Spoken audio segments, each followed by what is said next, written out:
성탄은 하나님의 사랑입니다. 질문해 볼까요?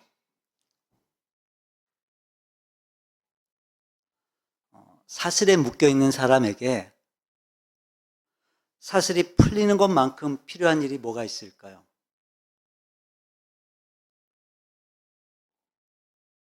문 안에 갇혀 있는 사람에게 문을 여는 것보다 더 중요한 일이 뭐가 있을까요?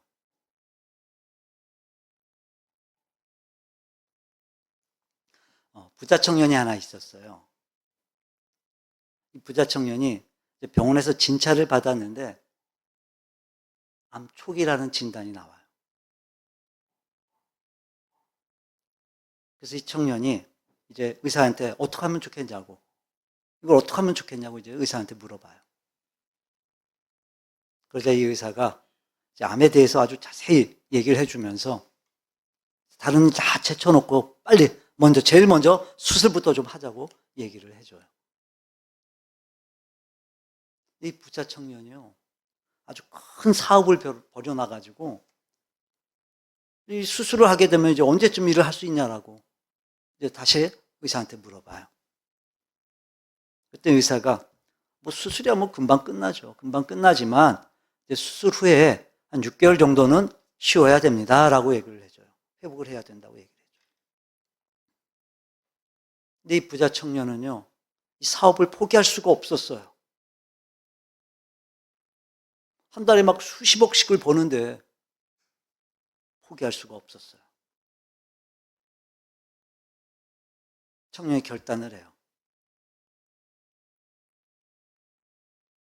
나중에 다시 와야 되겠다. 그래서 병원을 나와요.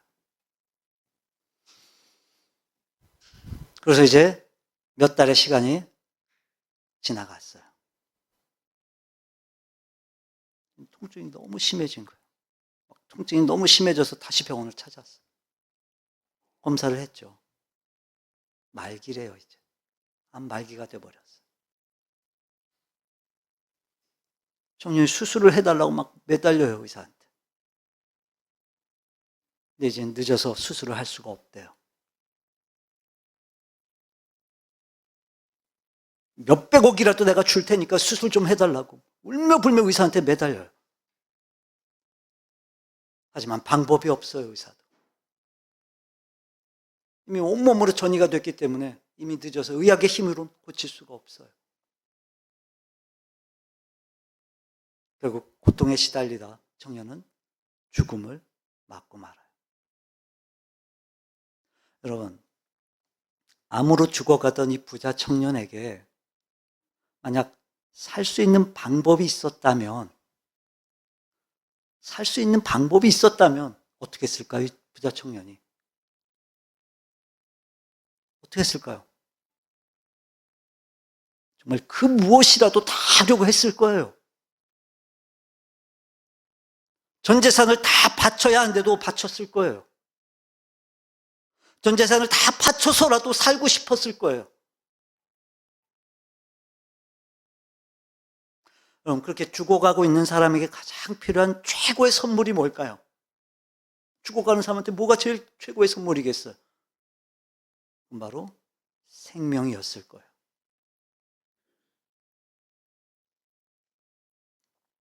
오늘 본문 14절에 보면 예수님께서 이런 말씀을 하세요. 모세가 광야에서 뱀을 든 것 같이 인자도 들려야 한다. 모세가 광야에서 뱀을 들었던 사건을 예수님께서 언급하세요. 민수기 21장에 보게 되면 출애굽한 이스라엘 백성들이 광야의 여정을 걷고 있어요. 그때 고되고 힘든 그 광야길에서 이 이스라엘 백성들이 하나님을 원망을 해요. 불평을 해요. 그래서 하나님께서는 그들에게 불뱀을 보내세요. 이 불뱀이 어떤 뱀이냐면요, 이제 그 광야 지역에 서식하고 있는 아주 맹독성 그런 독을 가진 뱀인 거예요. 맹독성 뱀이에요, 맹독성 뱀. 왜 불뱀이라고 그러냐면, 이제 그 뱀에 물리게 되면요, 고열에 시달리다가 결국 사망하게 된대요. 그래서 불뱀이라고 불리게 됐대요. 불뱀. 그렇게 원망하고 불평한 이스라엘 백성들에게 하나님께서 불뱀을 보내셨고 이스라엘 백성들이 뱀에 물리게 돼요. 그들은 죽어가고 있었어요. 그때 이스라엘 백성들이 이제 뒤늦게 깨우치게 되고 모세에게 살려달라고 막 애원을 해요. 그리고 모세는 하나님께 기도하게 돼요. 하나님께서 그들에게, 뱀에 물려 죽어가고 있던 그들에게, 아니 뱀에 물렸기 때문에 이미 죽은 거나 다름없었던 그들에게, 이미 죽음이 정해져 있었던 그들에게 그들이 살 수 있는 방법을 말씀해 주세요. 민수기 볼까요? 21장 8절 함께 읽어봅니다. 여호와께서 모세에게 이르시되 불뱀을 만들어 장대 위에 매달아라. 물린 자마다 그것을 보면 살리라. 그 불뱀과 동일한 모양의 놋뱀을 만들어서 장대에 매달아 높이 들라하세요. 그리고 뱀에 물려 죽어가고 있는 그들에게 이 놋뱀을 바라보며 살 것이다 말씀해 주세요. 자, 그리고 9절 함께 읽어볼까요? 모세가 놋뱀을 만들어 장대 위에 다니 뱀에게 물린 자가 놋뱀을 쳐다본 즉 모두 살더라. 실제로 장대에 매달렸던 그 놋뱀을 본 사람들은 비록 뱀에 물려 죽어야 됐지만 죽지 않고 살게 됐어요. 그 사건을 지금 예수님께서 말씀하시는 거예요. 그렇게 뱀에 물려 죽은 거나 다름없었던, 아니 반드시 죽어야만 했던 그들이 제 장대에 매달린 그 놋뱀을 보고 산 것처럼 예수님 스스로 나도 이제 나무에 매달려야 된다 말씀하시는 거예요.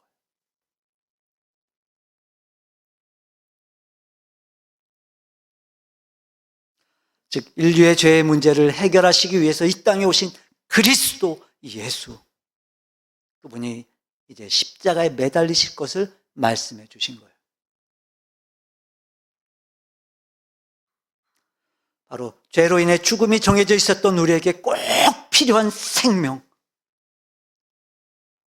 영원한 멸망과 저주와 심판이 정해져 있었던 우리에게 꼭 필요한 생명, 그 생명을 예수님께서 주시기 위해 이 땅에 오셨다는 거예요.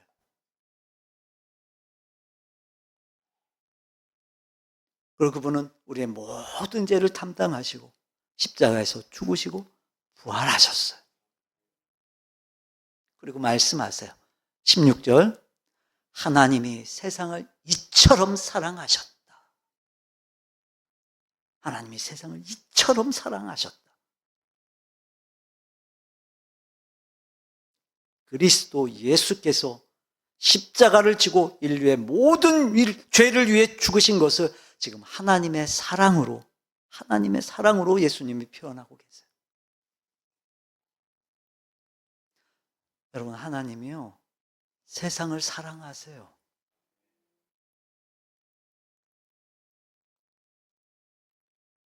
그러니까 여러분, 구원의 주체는 하나님이세요.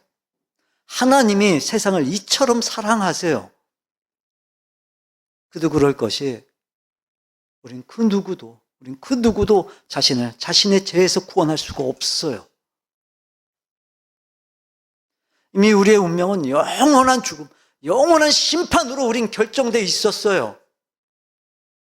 이게 무슨 의미일까요? 누군가 우리를 구원하려고 하지 않는다면, 누군가 우리를 구원해 주지 않는다면 우린 구원받을 수 없는 처지에 놓여 있었다는 거예요. 하나님께서 우리를 구원하시기를 원하셨던 거예요. 구원의 주체는 하나님이세요. 그리고 구원의 대상은 세상, 바로 온 인류인 거예요. 온 세상인 거예요.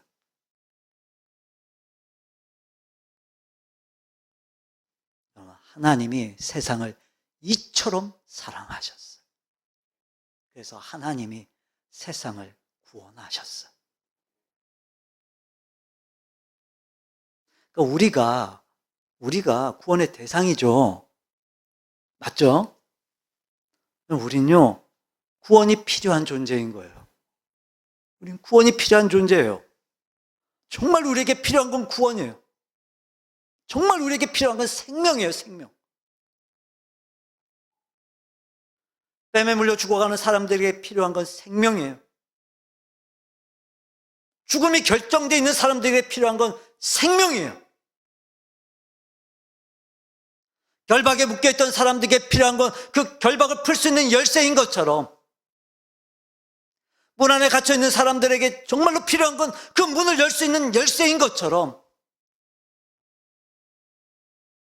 죄를 짓고 영원한 심판과 영원한 멸망에 처해 있었던 우리에게 필요한 건 바로 생명이었던 거예요.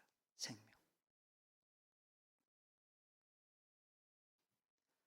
여러분, 우린 구원이 필요한 존재, 우린 생명이 필요한 존재예요. 여러분, 어떻게 사랑하셨냐면 이처럼 사랑하셨어요. 이처럼.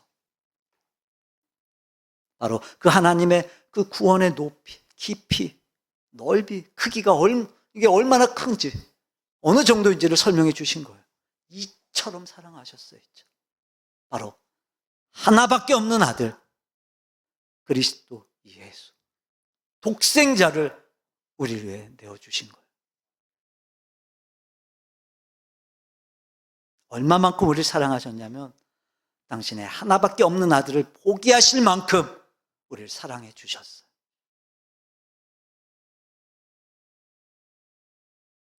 여러분, 하나님께서 우리를 너무도 사랑하셨어요.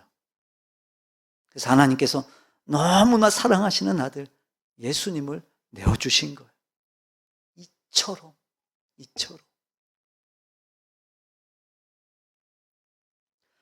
여러분, 그 어느 것으로도 표현할 수 없는, 그 어느 것하고도 비교할 수 없는 그 무한하고 깊고 넓으신 그 하나님의 사랑, 우리를 너무나 사랑하시는 나머지 당신이 그토록 사랑하셨던 그 독생자를 우리를 위해 이 땅에 보내주셨던 거예요. 이유가 뭐였냐면 하나님은요, 죄를 심판하지 않을 수 없는 공의의 하나님이셨기 때문에 그래요. 반드시 심판하시는 분이시기 때문에 그래요. 자, 16절 보세요. 하나님이 세상을 이처럼 사랑하사 독생자를 주셨어요. 이는, 독생자를 주신 이유는 그를 믿는 자마다 멸망하지 않고 영생을 얻게 하려 하심이었어요. 다시 말해, 그리스도 예수를 통해 구원받지 않는다면 우리의 죄 때문에 우린 멸망당할 수밖에 없었기 때문에 그래요. 17절 볼까요? 네, 17절 함께 읽어봅니다. 하나님이 그 아들을 세상에 보내신 것은 세상을 심판하려 하심이 아니요 그로 말미암아 세상이 구원을 받게 하려 하심이라. 구원이 필요한 우리, 심판에 있었던 우리, 그래서 하나님께서는 그리스도 예수를 통해서 우리를 심판하지 않기를 원하셨기 때문에 우리를 구원해 주셨던 거예요. 하나님, 우리에게 생명을 주시기 위해서 예수님이 이 땅에 오셔서 자신의 생명을 내어주셨던 거예요. 인자가 온 것은 나의 목숨을 대속물로 내어주기 위함이다 말씀해 주셨어요. 여러분, 생각을 해보세요. 죽기 위해서 태어나셨대요. 죽기 위해서. 생명을 내주기 위해 생명을 얻었대요.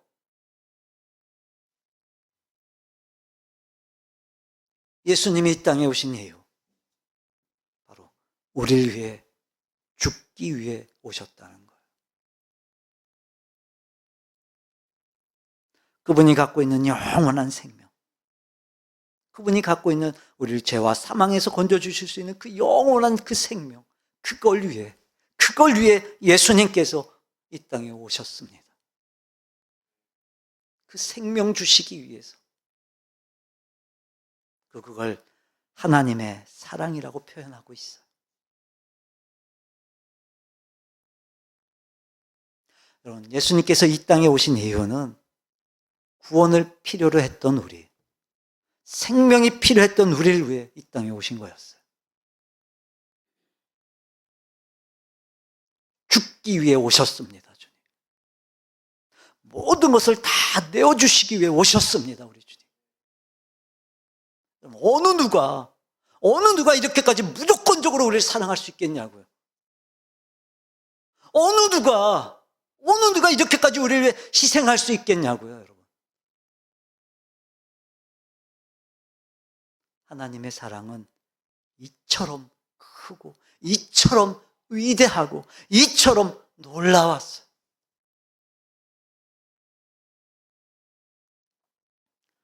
오늘 우리에게 성탄이 기쁨이 되는 이유, 오늘 우리에게 예수님의 탄생이 소망이 되는 이유가 뭘까요? 그냥 세상이 다 즐거워하니까, 다들 막 들뜨고 흥분하고 막 즐거워하니까, 이런 분위기 때문에 우리도 성탄이 기쁜 걸까요? 받고 싶은 선물 받아서요? 모처럼 휴일이어서요? 아니요, 여러분. 그렇지 않아요.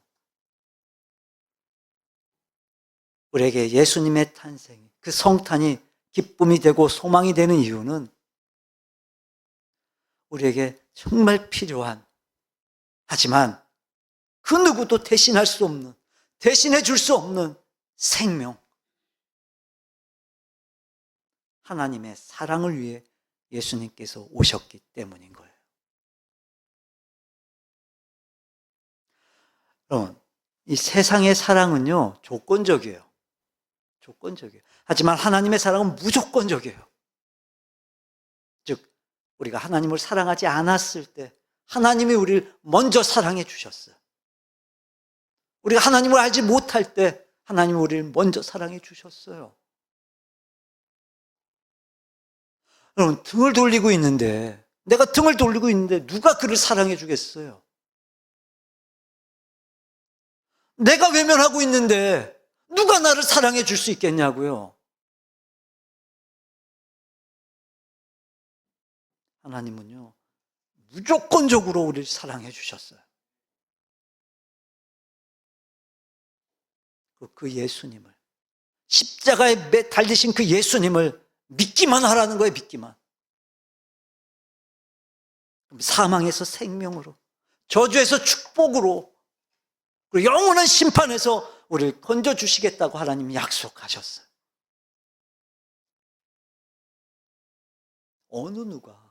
세상 어느 누가, 어떤 부모가 내 자식을 희생시키려고 하겠냐고요, 여러분. 남을 위해서.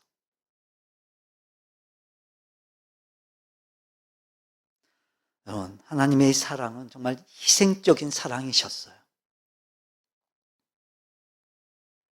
정말 하나님 입장에서, 아버지 입장에서 아들 예수께서 그렇게 고통과 수치와 모욕을 당하실 거라는 걸 하나님께서 모르실 리가 없으신데, 그 처절한, 그리고 그 수치스러운 그 십자가를 지게 하기 위해서 어떻게 당신의 아들을 우리를 대신해서 내주시겠냔 말이에요. 이보다 더 큰 희생이 어디 있겠냐고요. 이보다 더 큰 희생이. 이보다 더 감동스러운 희생, 이보다 더 감동스러운 사랑이 어디에 있겠어요, 여러분?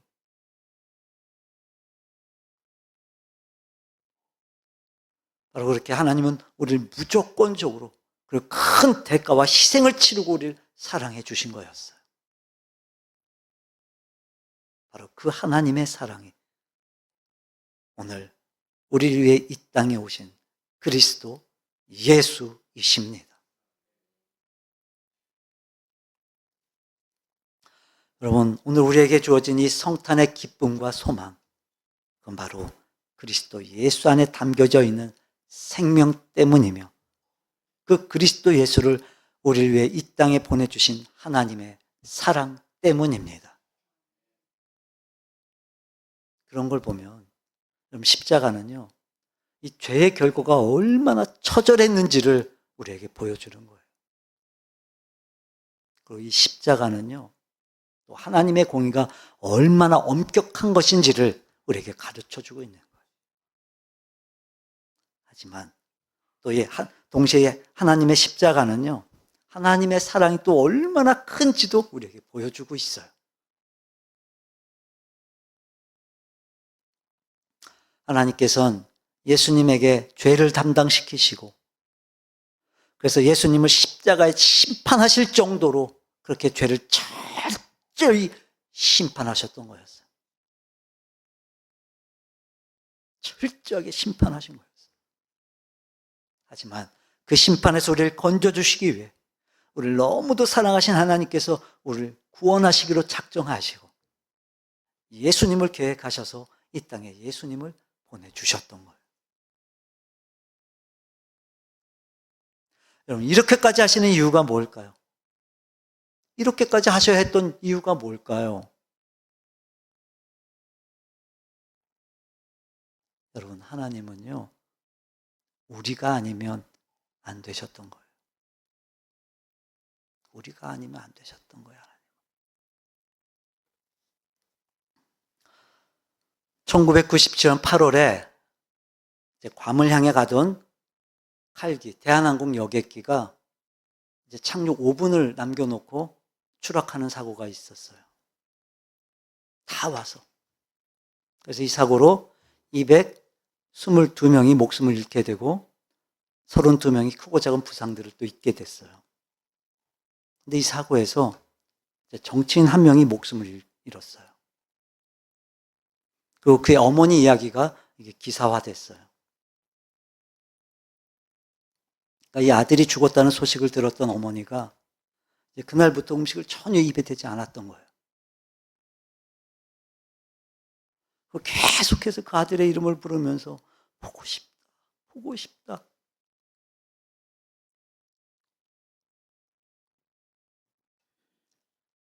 이 어머니에겐 이 사고로 죽은 아들 외에도 다른 아들, 딸들이 더 있었대요. 그 손자, 손녀들도 많이 있었대요. 그럼에도 불구하고 사고로 죽은 아들을 그리우면서 음식을 전혀 그렇게 입에 대지 않았던 이 어머니는 결국 50일 만에 아들 곁으로 그렇게 세상을 떠났다 그래요. 여러분, 다른 자식들이 있었다고요. 다른 자녀들도 있었어요. 그러니까 이 어머니에게 있어서는 물론 다른 자식들이 없는 건 아니었지만 그 누구도 그 무엇으로도 그 죽은 아들을 대신할 수는 없었던 거예요. 그럼 부모도 그런데 하물며 하나님은 어떠셨을까? 사실 하나님은요, 하나님 입장에서 보면 죄에 빠진 우리를 포기하고 버리시면 그만이에요. 아니, 그냥 다시 만드셔도 돼요, 하나님은. 새롭게 다시 창조하시면 그만이에요, 하나님은. 근데 그럼에도 불구하고 계속해서 구원에 대해 말씀해 주시고 마침내 아들 그리스도 예수까지 우리에게 보내주셔서 그분을 우리 대신 죽이시고 우리를 사랑하신다고 하나님이 말씀하세요.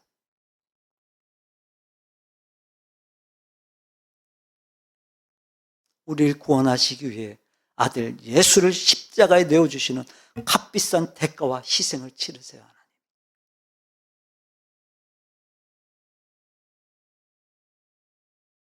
나는 너 아니면 안 된다. 하나님은요, 여러분이 아니면 안 되셨던 거예요. 하나님, 저 말고도 하나님 믿는 사람 많잖아요. 그래, 그런데 그래도 나는 너를 원한다. 하나님 열심히 섬기는 사람들 많잖아요. 하나님 사랑하는 사람들 많잖아요, 하나님. 그래. 그런데 나는 너가 나를 그렇게 사랑하기를 원한다. 내가 너를 그렇게 사랑했듯이 너도 나를 그렇게 사랑하기를 원한다.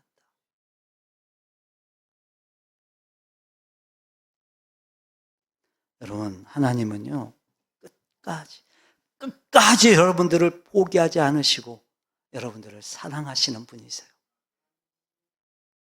그 사랑, 그 구원, 그 생명, 예수님이 바로 그 이유로 우리에게 오셨기 때문에 오늘 이 날이 우리에게 기쁨이 되고 오늘 이 날이 우리에게 축복이 되는 거예요. 바로 메리 크리스마스의 이유가 되는 거예요. 말씀을 정리합니다. 여러분, 여러분을 위해 이 땅에 오신 생명과 구원이 되시는 그리스도 예수, 여러분을 이처럼 사랑하셔서 예수님을 보내주셨던 그 하나님의 사랑, 그 기쁨과 그 감격과 그 소망이 정말 충만한 가득한 성탄이 되기를 바랍니다. 그리고 여러분, 오늘 하루를 보내면서 여러분의 믿지 않는 가족들에게, 또 여러분의 믿지 않는 친구들에게, 지인들에게 왜 성탄이 메리 크리스마스인지를 분명히 전해주셨으면 좋겠어요. 알려줬으면 좋겠어요. 그래서 우리에게 있는 이 성탄의 기쁨을 정말 나만 간직할 게 아니라 또 다른 사람들에게 이 성탄의 기쁨을 전해줘서 여러분이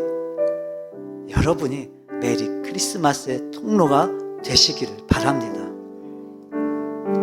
여러분의 삶에, 가정에, 또 여러분의 주변에 이 진정한 성탄의 기쁨이 가득하기를, 넘쳐나기를 주님의 이름으로 축원합니다.